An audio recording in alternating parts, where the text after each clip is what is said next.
नमस्कार मंडळी, मी सौ श्रेयसी कर्वे. संत निवृत्तीनाथ भाग 2. कालच्या भागामध्ये आपण निवृत्तीनाथांनी विठ्ठलाची थोरवी सांगितलेली पाहिली. आता ते संत महिमा सांगताना संतांची लक्षणे, त्यांना ओळखण्याच्या खुणा कशा एका अभंगामध्ये सांगतात ते पाहूया. शांती क्षमा दया सर्व भावे करुणा, तोची नारायण आवडे दासू. तोची एक साधू बोलिजे पैजनी, निरंतर ध्याने कृष्णमूर्ती. जीव शिव एक सर्वत्र चैतन्य, ऐसे जया कारुण्य तोची धन्य. निवृत्ती सांगतू भक्तीचा महिमा, करी शांती क्षमा तो विरळा असे. समस्त प्राणीमात्रांबद्दल पराकोटीची करुणा दया क्षमा शांती ज्याच्या ठाई अखंडपणे वास करून असते, तो भक्तच निवृत्तीनाथांच्या मते देवाला अतिशय प्रिय असतो. अशा कारुण्यमूर्ती संत सज्जनाला ओळखण्यासाठी आणखी वेगळ्या खुणेची गरज नसते. त्याच्या हृदयामध्ये ध्यानी मनी सतत भगवंताची मूर्तीच असते. असे अनेक प्रसंग, अनेक अभंग निवृत्तीनाथांनी रचले. निवृत्तेश्वरी या नावाची एक गीता टीकाही त्यांनी लिहिली असं सांगतात. निवृत्ती, ज्ञानदेव, सोपान आणि मुक्ताबाई ही चारही भावंडे म्हणजे भूतलावरील एक चमत्कारच म्हटला पाहिजे. या चारही भावंडांचं परस्परांवरील प्रेम, समाजाकडून त्यांच्या वाट्याला आलेली अवहेलना, अपमान सगळं सहन करून मनःशांतीचे जणू आदर्शच वाटावेत असं त्यांचं सर्वांशी मधुर वागणं होतं.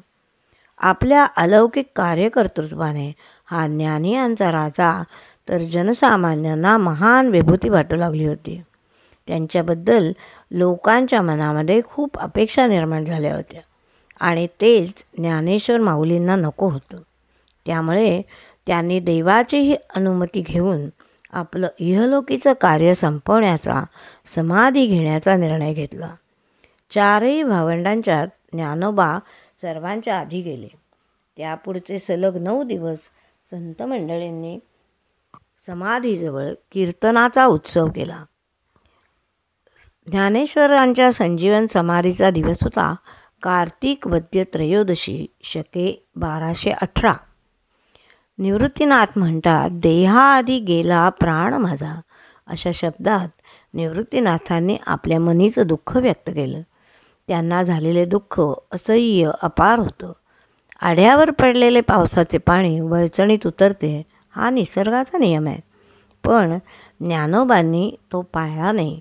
म्हणून काळजाला हात घालणाऱ्या शब्दामध्ये ही उफराटी तऱ्हा निवृत्तीनाथ एका अभंगामध्ये सांगताना म्हणतायत, ज्येष्ठाच्या आई आधी कनिष्ठाचे जाणे, केले नारायणे उफराटे. उफराटे फार कळले माझे मनी, वळचणीचे पाणी आढ्या आले. घडू नये ते घडलं, येऊ नये ते नशिबी आलं. पण शोक दुःख करीत बसणं योग्य नव्हतं. त्यानंतर पुढच्याच महिन्यात म्हणजे मार्गशीर्षात सारी मंडळी तीर्थयात्रेसाठी पुढे निघाले. सासवड गावच्या मुक्कामामध्ये मार्गशीर्ष वद्य त्रयोदशीला म्हणजे माऊलींच्या समाधीनंतर बरोबर 1 महिन्याने सोपान काकांनी आपला देह ठेवला. तिथून यात्रा करीत मंडळी पुणतांब्याला पोचली. याच ठिकाणी माघ वद्य त्रयोदशीला चांगदेवांनी समाधी घेतली. निवृत्तीनाथांच्या इच्छेनुसार मंडळी पुणतांब्याहून नेवाशाला पोचली. तेथून पुढे एदलाबादहून एखाद्या मैलावर असलेल्या माणेगाव येथे वैशाख वद्य द्वादशीला विजेच्या कल्लोळामध्ये मुक्ताबाई सहज स्वरूपी विलीन झाल्या. आपल्या 3ही भावंडांच्या जाण्याने निवृत्तीनाथ पराकाष्ठेचे उदास झाले. हा प्रचंड मानसिक आघात सहन करणाऱ्या निवृत्तीनाथांचं वय तेव्हा होतं 23 वर्ष. ही संतांची यात्रा पुढे चालू होती.